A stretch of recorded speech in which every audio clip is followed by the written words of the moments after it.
every one of those camps was like about food and shelter. And then you start dying. Then it starts getting abusive so I'm like, okay, the key is don't be dependent. You know, most people die from exposure, disease.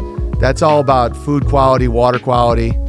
And so big armies don't really go to small towns. Yeah. They go to like big cities. Dude, it's pretty wild when you look at how dependent we are just living in a crazy house. You rely on air conditioning, energy, food, gas. You're all depending on someone else. Yeah, and then look at all the SSRIs. Like imagine if just the prescription drugs stopped in America. Just imagine that. Like the amount of people on antidepressants or on all these drugs. And then, yeah, you have no heat, you have no water. You know, they say we're 9 meals away from revolution at all times. Wow. 9 meals. When you put it that way, Isn't that crazy? Yeah, that's mind-blowing. So that's why I'm like milking goats and cows. People were calling me insane because I had like a good Hollywood career. I was like in sitcoms and movies and stuff. And people genuinely thought I like went crazy, and now they don't. They're like, oh, I see it.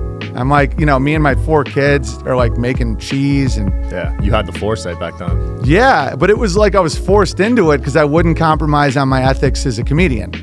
So I'm like, I have to do my job properly. They're like, well, then you're not allowed to make money doing this, and you have to wear a mask. I'm like, I'm never wearing a mask. I never wore one once. And then it's like, oh, you can't go in the grocery store. I'm like, how do you grow food? You know, and I just did. Now we have 100 chickens and alpacas and cows and goats and ducks, and my kids living like a Norman Rockwell painting, you know? Yeah.